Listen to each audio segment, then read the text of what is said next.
This is James Taylor, and you're listening to The Creative Life. The Creative Life Podcast is a show created for you, the creative. If you're looking for inspiration, motivation, and advice while at home, at work, or on your daily commute, then this show is for you. Each episode brings you a successful creative, whether that's a musician, writer, artist, designer, performer, educator, or creative entrepreneur. They share their journey, their successes, their failures, their creative process, their insights, and much, much more. In this episode, I talk with guitarist Chantel McGregor, and we talk about mind mapping, creative confidence, why it's sometimes necessary to sacrifice everything for your creative dream, and the advice that she received from Joe Bonamassa and Bonny Raitt. Enjoy this episode. Hey, it's James Taylor, and I'm delighted today to have Chantel McGregor. Chantel is a UK-based guitarist and singer-songwriter, recently named Guitarist of the Year at the British Blues Awards. A female guitar prodigy, she studied guitar at Leeds College of Music and became the first student in the college's history to achieve a 100% pass mark with 18 distinctions and a first-class honours. Since then, she has built a loyal and growing fan base, with one critic saying, Chantel McGregor deserves to be held up as a messiah of blues rock and given her own mountain. She doesn't strum or pick her guitar, but almost bends and distorts it, as if she's channeling the ghost of Hendrix through her fingers. So Chantel, welcome to the show. Thank you for having me. So share with our listeners, what's going on in your world just now? We've just started to tour, so we're out on the road at the moment, and in among that trying to write some songs and add new things and change the set around a bit, so it's all very go at the moment. And this tour you're doing, is it in the UK or is it Europe, or are you going different countries with it? At the moment it's in the UK, and then in November we head over to Europe and do quite a lot of different countries. Because I always hear, especially a lot of blues and blues rock guitar, like Germany seems to be a really big territory for that as well. So what are the territories that you tend to play in most in Europe? Germany. Yeah. Germany, Belgium, Holland, Czech Republic, them sort of places. They absolutely love guitar music and rock and everything, so it's fantastic when we play there. We get a really good response. And I mentioned, obviously, you went and studied at Leeds College of Music, but let's take it people right back. How did it all begin? How did this love of guitar and music start, and how did you start to develop your craft as a musician? Well, I think we can blame my dad. One good start. He used to play from being about 18. So he was always into guitar music and rock bands and, progressive music and Led Zeppelin and things like this. So I obviously was born into sort of him playing guitar. So when I was 3, I used to sort of toddle over to him and detune his guitars and didn't them. And he taught me sort of how to strum and things like that and how to play simple things. And then when I was 7, because I'd still sort of shown this interest in it, and he'd bought me a half size and things like that, he got me lessons. And so I started doing lessons and finished doing them when I was 16, and sort of concentrated on education and all that side of things. But in the meantime, I was going to jam sessions from being about 12. So that was good fun, sort of jamming around with older musicians, and they were kind of into sort of psychedelic-y, kind of Grateful Dead type things with a lot of improvisation. So I kind of cut my teeth on improvising, really. And who were those early kind of players that you had your ear out for, and you were really listening to and getting inspiration from? I've always been one for listening to everything and absorbing everything. So, I mean, I remember buying, well, I don't know if I bought it, but I probably didn't. But Michael Jackson's Bad, because I was so into sort of like the track that like Slash played on, and I think Van Halen played on one as well. And I was into sort of that widdly guitar stuff probably when I was about 4. So I was into that, and I was always into Fleetwood Mac. I was obsessed with Stevie Nicks from being as far back as I can remember. And whenever we got in the car, there were things like Mr. Big. So like, I think Paul it was, Gilbert, Paul Gilbert, and stuff like that really, and Poison. So I was into Richie Kotzen when I was probably about 5 or something. And then when you went to music college, did they, because my from an outsider's perspective, looking at music college, it always seems like quite a serious kind of place where you have to like theory and all that stuff. And so, but what was your experience of going to music college?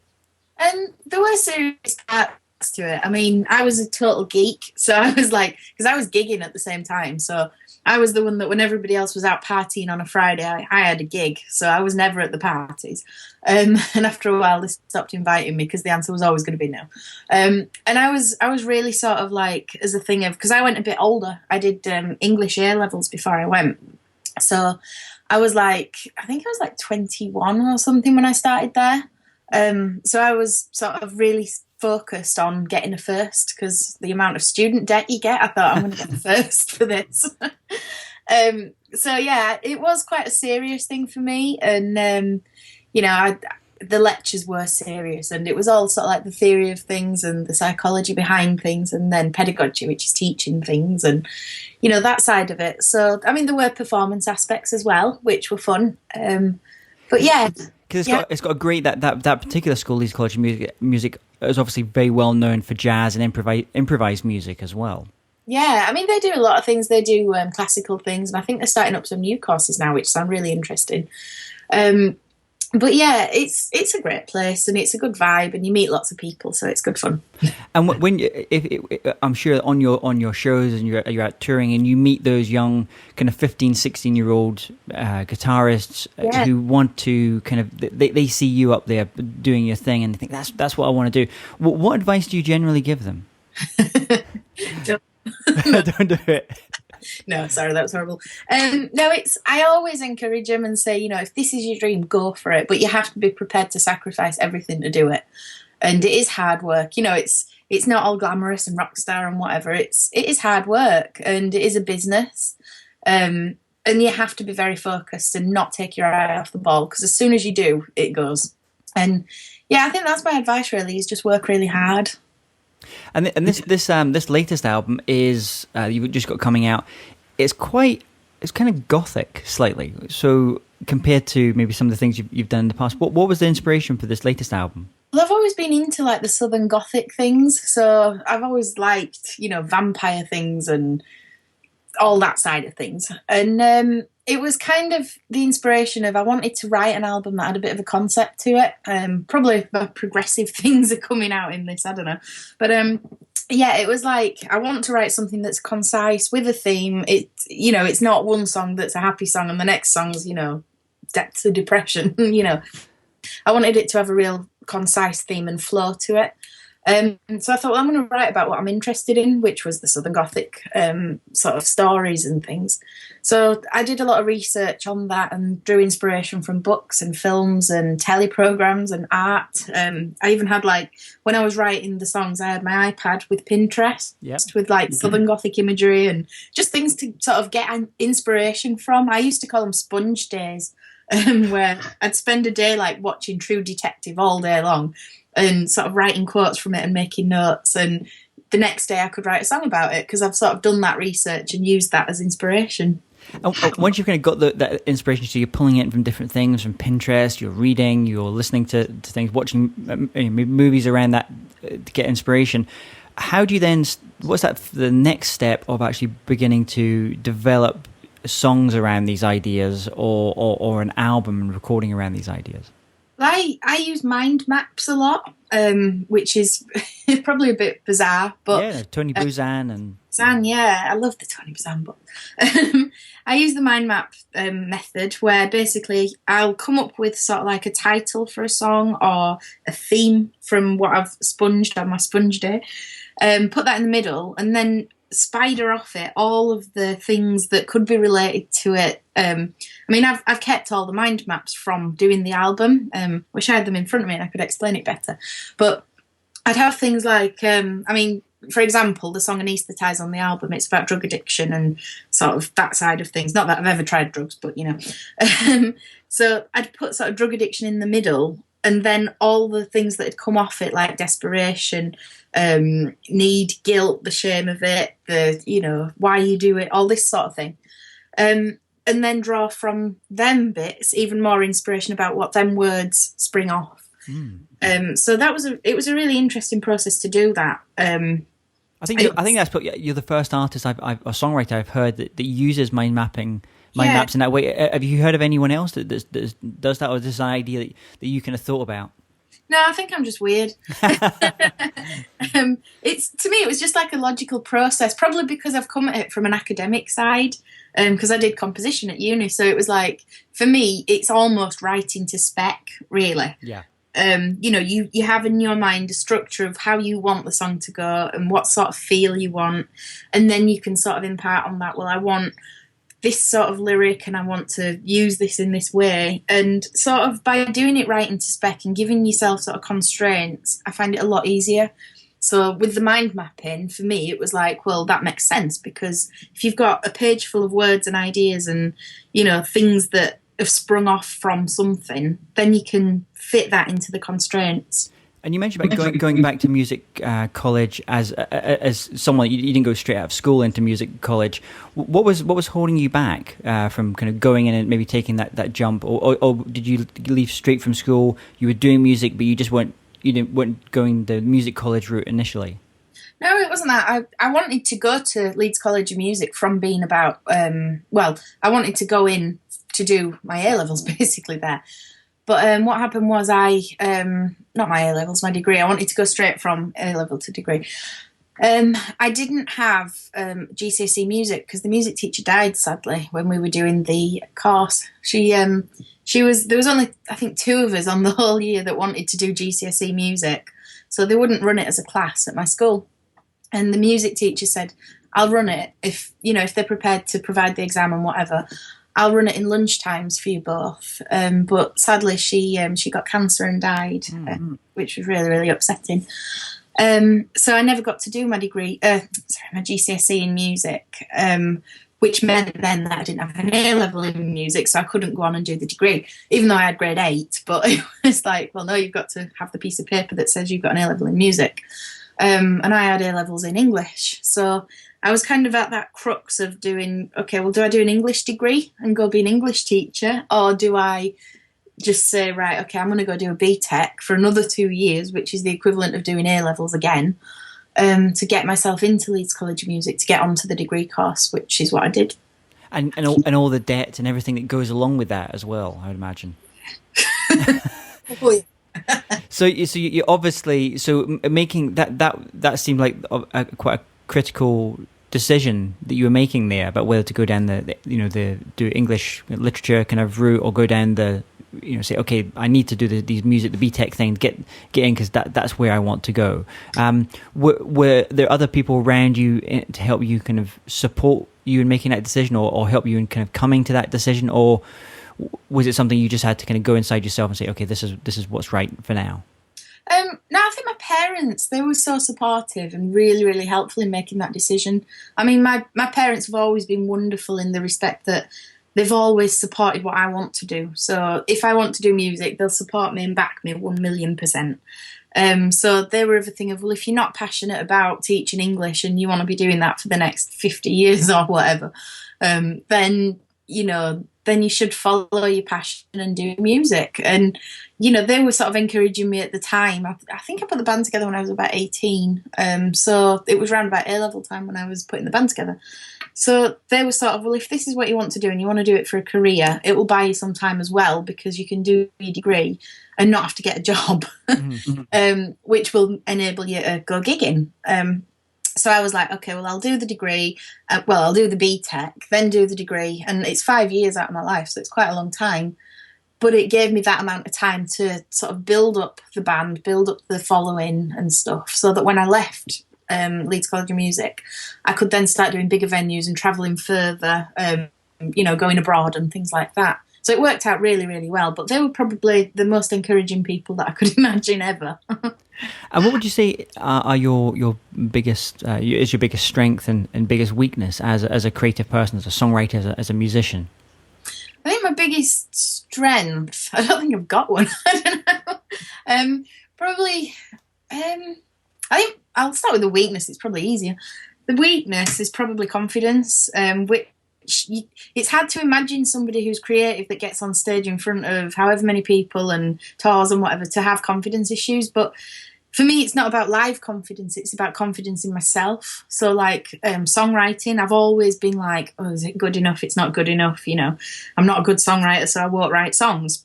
Instead of going, well, okay, I'm going to write 1,000 songs, and if 10 of them are good, then brilliant. I'm more, well, I've written a song and it's not good enough for an album, so I won't write anymore because I can't do this, So I think that's probably my biggest downfall, is the confidence issue, which is stupid, because when I write a song and it actually works out well, it's like, oh, I can do this. Strengths. I'm not really sure on strengths because I've never thought about it as being strengths. I just do what I do. I don't know. It's fine. I mean, you mentioned on the kind of weaknesses side, the kind of the confidence thing, which is, I mean, with pretty much most artists I've ever worked with, there's fears and there's confidence things there in one way or the other. It doesn't matter how successful they are. And someone you mentioned about kind of writing 1,000 songs, which I think is a really interesting way of trying to get over that confidence. I was listening to another writer the other day who was talking about how she made a contract with her creativity. She essentially said, I'm going to do this. I'm gonna. She was a book writer, not a songwriter. And she says, I'm gonna write, and I don't, in this contract, I don't necessarily see that what I'm going to write is going to be good, but I'm going to write. So she just said, I'm gonna write. That's the contract that I have with my creativity. I will do everything I need to do to find the time to be able to write and to write new books and get that 1,000 words a day or whatever. But under no circumstance am I going to put the pressure on myself to say it has to be great. It has to be great writing. It just has to be writing initially, and then hopefully it will become good, and hopefully after that it might even become great. Yeah, I think that's how you've got to look at it, and I need to teach myself how to look at it that way, I think. I mean, it's so strange because when I write a song that works out really well, it's like the biggest buzz on earth, and I'm just like, wow, I can do this. I can write songs. Every single time I do this, it's like, it's like a revelation for me that, I can write songs. It's amazing. And then about 3 days later, I'll try writing again and go, I can't write songs anymore. Oh, God, what do I do? And I have this complete breakdown of, oh no, what do I do now? And can you tell our listeners about a time in your life then when you've worked on something? It could be a song, or it could be a project that you worked on. You've given it your heart and your soul, but for whatever reason, it just hasn't worked out like you'd hoped. And more importantly, what were the lessons that you took away from that experience? I think generally you can look at like the whole music thing as that, rather than just one occasion, because it's like, when you do music, you put everything into it, like emotionally, financially, time, everything. You sacrifice everything. You sacrifice family life. You sacrifice going on holiday, more than probably normal people sacrifice things. And then you get these points in your life where, I mean, it doesn't happen often, but, maybe once a year you sort of start doubting yourself and thinking, well, has it moved on since last year? And have we got more people at gigs? And can I afford to do this anymore? And I think it's them bits where you sort of feel disappointment and go, well, am I doing the right thing? Should I get as people call it, a proper job, in quotes? And I think that's probably more for me applicable. I've been lucky. I've not had many letdowns where things have gone wrong. But I think as a whole sort of life of music, you do get them doubts and you think, well, I've put everything into this and, is it moving? Is it doing anything? And I think that's more applicable to me. And in this creative journey you've had as well, can you tell us about any insights or light bulb moments, those maybe points in your life when you have to make a decision and you can go, okay, this is the direction I need to go, or I need to do this project and not this project, or some kind of that kind of aha moment that you maybe had in your life? Yeah, I mean, I had one in March. It was kind of weird because I was at that point of going, is this right for me? Am I doing the right thing? Which, I don't talk about with people. The whole world's going to know now. But, it's one of them difficult situations. And you sort of sit back and you take some time and you reflect. And I went on holiday for my birthday. And I was over in Spain just thinking, oh my goodness, what am I doing? Is it going to work? And everything.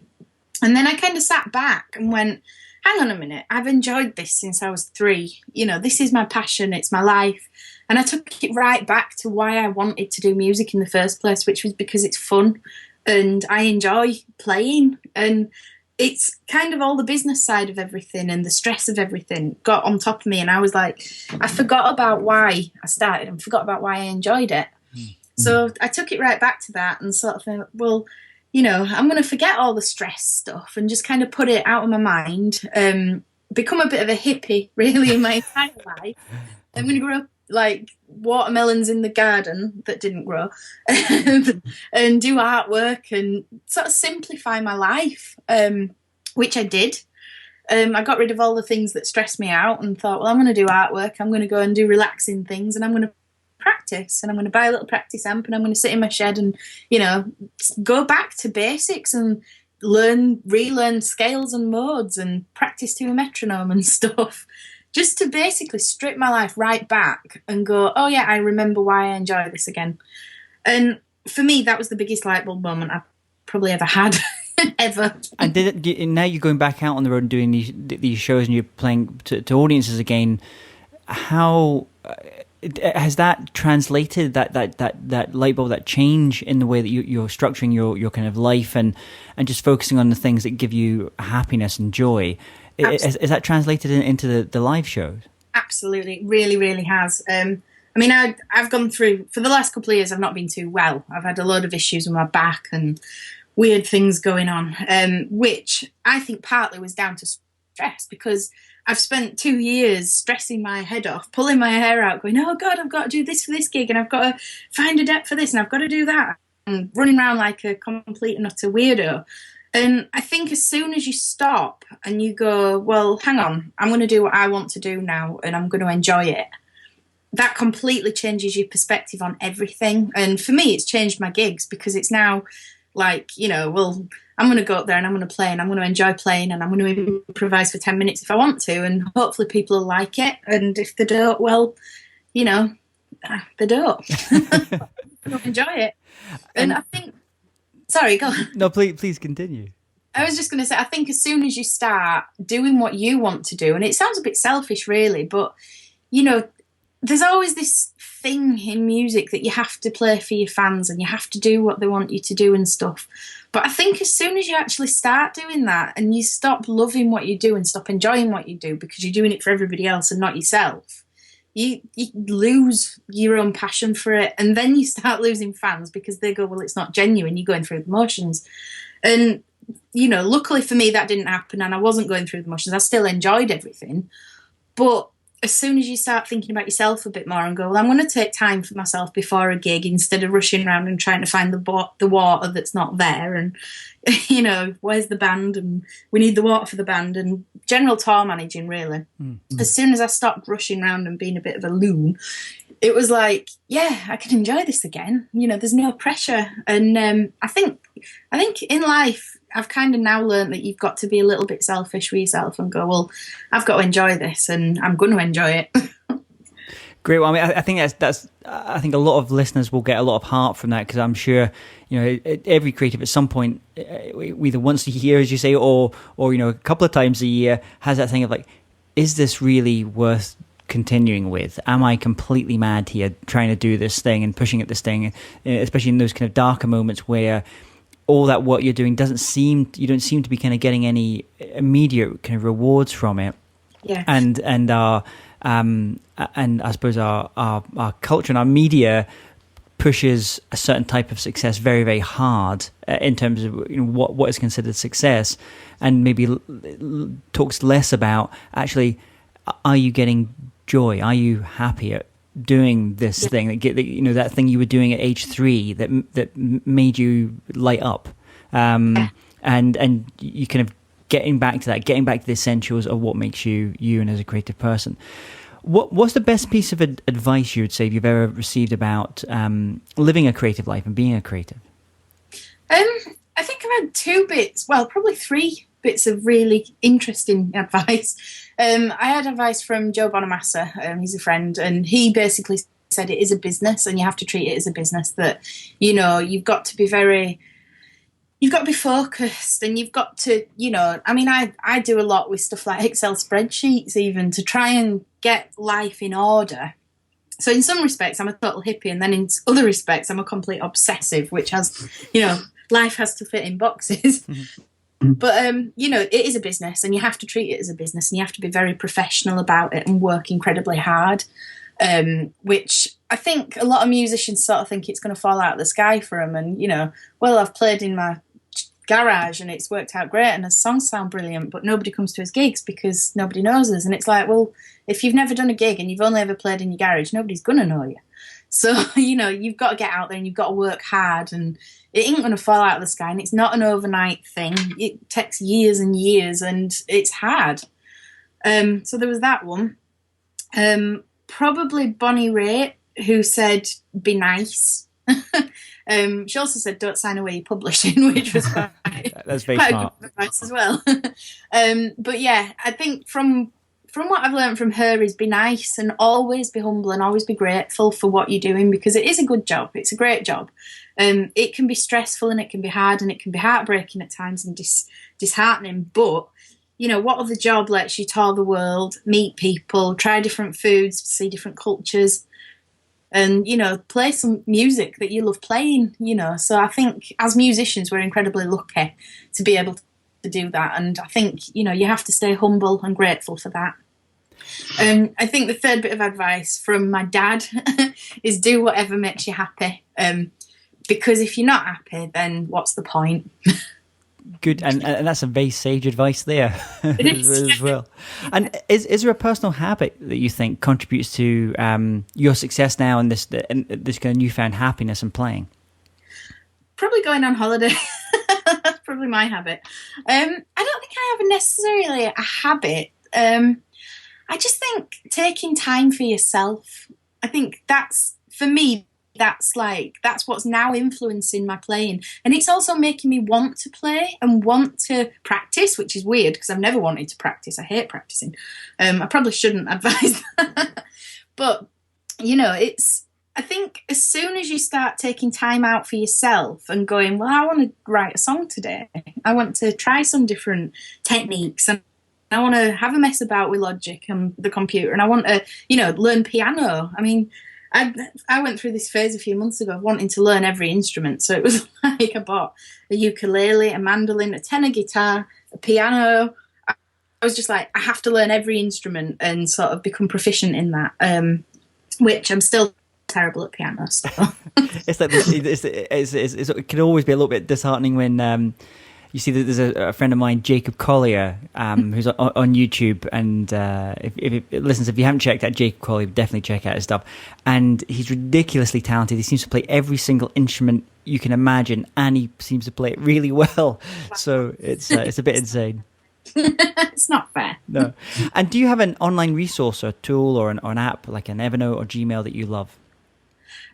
I use a lot of apps. I basically run my entire life from an iPad because it works so well. I use the Google things are really good, like Google Keep. I'm obsessed with that because you can basically write a note on your iPad on the app of Google Keep, and then it's on the computer or it's on whatever you want it to be on. It's there. So I use that a lot for lyric writing. Because basically you can be out and about, you write a lyric on Google Keep, and then you go back to the studio and you've got your lyrics there. It's brilliant. So I use that. I did use things like Hootsuite for a little while, but I just couldn't get my head around it. I'm a bit of a technophobe. And yeah, I don't know, just sort of them sort of things. Reminder apps. I have to use reminder apps quite a lot. Is there any favourite reminder apps that you tend to use? I use the ones in the calendar app that I downloaded the other week.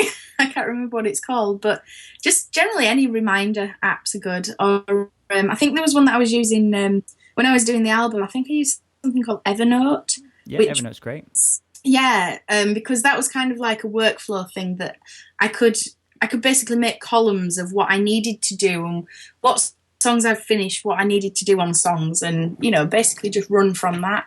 And as I said before, Excel. I have a little obsession with having everything on a spreadsheet, and because I do like the press side of everything as well for the gigs and stuff. So having it on a spreadsheet, saying, okay, well, I have contacted this radio station and I've done this and I've done this and this.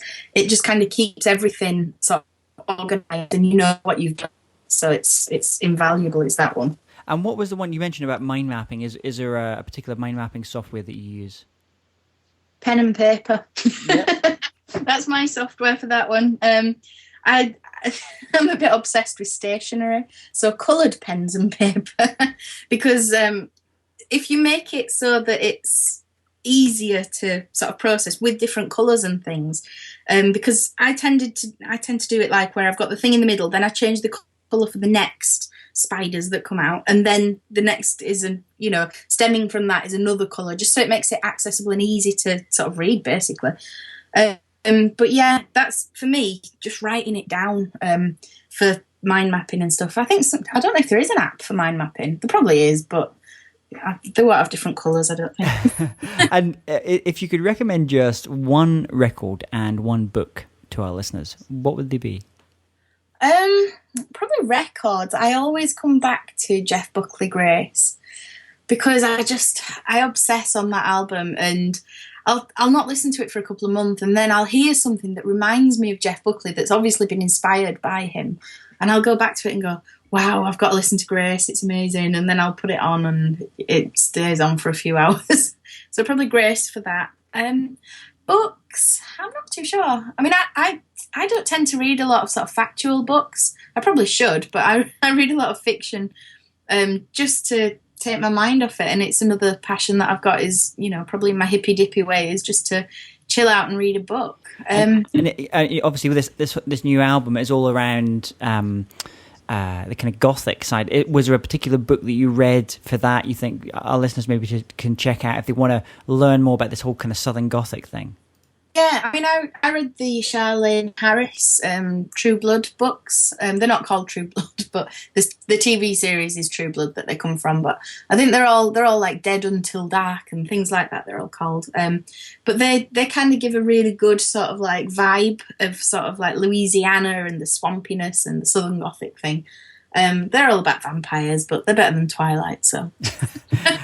And let's imagine if you woke up tomorrow morning and had to start from scratch. So all you've got are the tools of your trade, your guitar, your amp, and the knowledge that you've acquired over the years, but no one knows who you are. You have no contacts. How would you restart?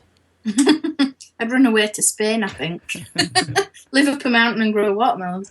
I don't think I'd do anything that differently to how I've kind of gone and progressed and got my contacts and things, because I've always been one for not climbing on people's coattails, or whatever the word is, because you see a lot of people who are like, I'm best friends with so-and-so, and I'm going to, every time I see them, I'm going to get my picture taken with them, and I'm going to put it all over Facebook, they're my best mates and whatever.